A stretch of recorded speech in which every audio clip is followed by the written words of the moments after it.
que tu foi pra lei? Pra lei? Pro direito? Puxa, eu não gosto de injustiça, eu tenho um problema com isso, e principalmente eu não gosto que as pessoas explorem o desconhecimento dos outros, sabe?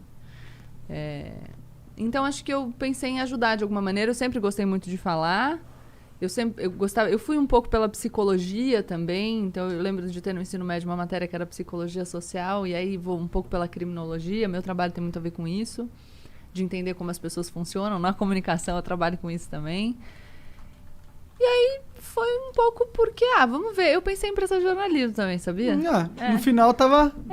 Mas eu fui muito feliz sendo advogada. Eu ainda sou advogada, tô pagando a OAB, então. Quer dizer, eu acho que eu perdi o boleto, mas enfim, vou pagar o OAB. Não me E o mestrado? Qual foi o tema? Qual foi a pegada do... A influência da repressão penal sobre o usuário de crack na busca pelo tratamento. Porra! Eu fiz uma pesquisa de campo. O mestrado foi muito legal. Eu fiz um... Foi cheirar uns crack lá na Cracolândia. Cheirar uns crack. Eu entendo de Não, crack. eu sou bem careta, mas enfim, eu fui estudar em Portugal uma época na faculdade e eles estavam evoluindo muito na política de drogas lá, na descriminalização do usuário, transformar numa infração administrativa. E eu achei muito legal, comecei a me interessar pelo tema, voltei para o Brasil, terminando a faculdade, falei, cara, quero estudar isso. E aí fui para a USP, entrei no mestrado logo depois da faculdade, porque eu tinha certeza que queria dar aula. E aí eu fui cursar umas matérias na psiquiatria. Então você pode escolher a faculdade que você quer ir, né? Tava no direito, fui umas matérias para psiquiatria, tem até uma história legal que o professor falou, vou dar uma prova, vou te fazer umas perguntas, você responde o que você souber.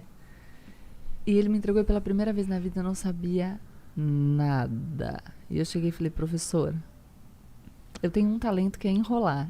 Mas hoje, eu não tenho como, não tenho ideia.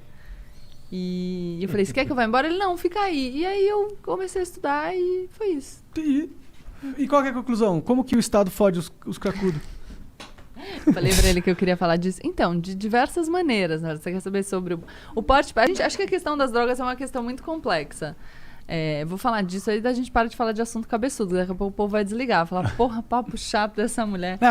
O pessoal já reclama que eu falo de maconha. Todo programa eu enfio maconha. Não, mas acho que quando a gente pensa em política de drogas, a gente tem que pensar o seguinte. Faz bastante tempo que a gente está proibindo droga. E, enfim, elas estão aí ganhando a guerra às drogas há anos. Então, não tá funcionando. O Jean tem uma camisa maneira pra caralho. Palmas para as drogas que por mais um ano venceram a guerra às drogas. É dessa marca, não é, Jean? Não é dessa marca aqui? Cara, pior que eu não lembro, pra ser sincero. Talvez seja.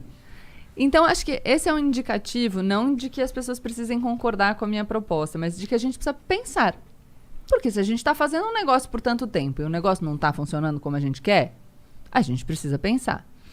Eu tenho no meu Instagram uma série de vídeos sobre isso, mostrando uma fala do ex-ministro e ex-juiz Sérgio Moro, porque, enfim, na época, uma visão não considerada alinhada ao meu pensamento, e ele falando sobre o tabaco. Ele estava dizendo, a gente tem um imposto alto sobre o tabaco, só que isso faz com que uma parcela maior do mercado seja tomada pelo contrabando. 40%, e o cigarro... 60%, sei lá. O cigarro contrabandeado, ele não tem controle fitossanitário, então ele é pior para a saúde. Com a droga é 100%. A gente não tem controle fitossanitário. E o prensado é um lixo. Então, um lixo. O bem jurídico tutelado, na linguagem do direito penal, aquilo que o crime previsto na lei de drogas protege, em tese, é a saúde pública. Só que a gente está gerando mais prejuízo para a saúde pública. E aí a gente gasta muito mais dinheiro encarcerando pessoas, prendendo gente, do que com saúde pública. E aí outro ponto, quem que a gente prende? Os grandes traficantes? Não. Porque eu queria trazer um livro, aliás, eu não achei em casa, o Sentenciando o Tráfico, do juiz Marcelo Semer, e ele vai mostrar que uma pequena parte das prisões é decorrente de investigação. O resto é policial militar na rua, prisão em flagrante. Você pega um cara jovem, primário, coloca na cadeia, cumprindo pena, e aí, enfim, ele acaba integrando uma das facções criminosas. Aqui tem o livro A Guerra, do Bruno Paes Manso, A Ascensão do PCC, fala um pouco disso.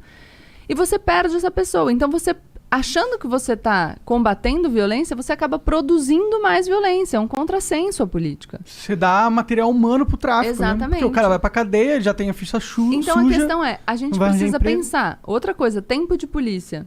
O uso de drogas segue sendo crime. Tá? Ele não é punido com pena de prisão, mas...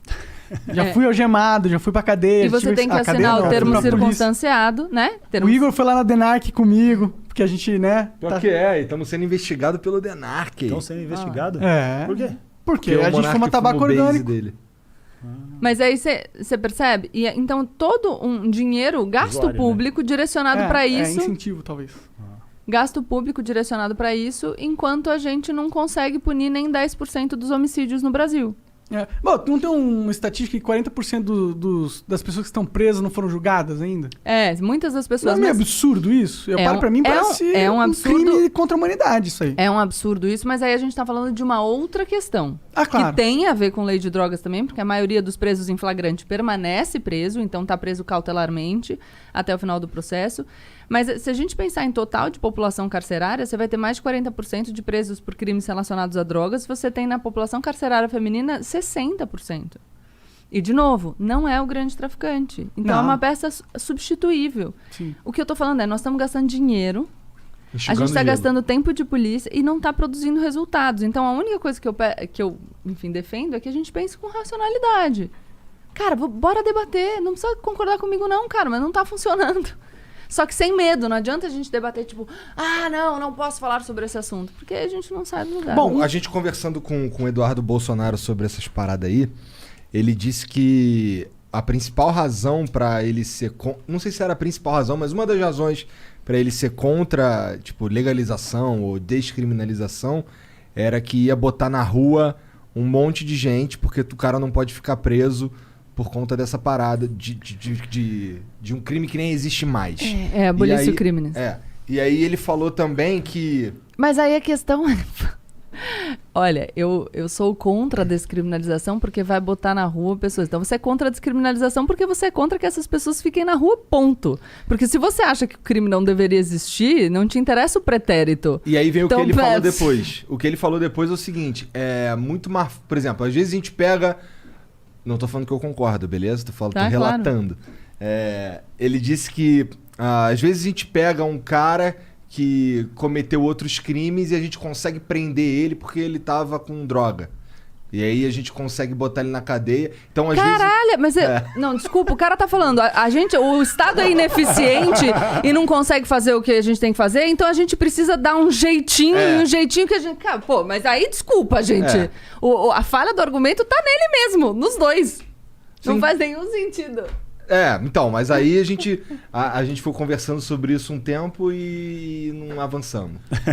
Mas... Que bom. É que não vai mudar a ideia do Eduardo Bolsonaro sobre drogas ao vivo num programa, né? Mas é importante a gente poder debater para as pessoas que estão escutando. Eu acho. Eduardo, talvez eu tenha falado merda, mas é isso que eu me lembro. Mas é muito complexo o assunto, né, cara? O foda é a galera, tipo, jogar qualquer coisa de orelhada sem estudar a fundo, porque é um assunto delicado demais, né? Mexe com a vida das pessoas. E outra, você não precisa dar um passo gigante. Eu aceito pequenos passos. Primeiro é uma coisa... Você não precisa... Não, e você não precisa descriminalizar. A gente não conseguiu ainda nem julgar o recurso que está no Supremo para descriminalizar a conduta de porte para uso pessoal. Então tem muito a percorrer. Pode e aí, ter. se a gente vai falando de mercado de cannabis agora, um mercado que se apresenta como muito promissor. Vocês estavam falando de investimento em poupança. A gente está falando dessa corrida, o green, né? Que é a corrida por esse tipo de mercado. E a gente vai ficar para trás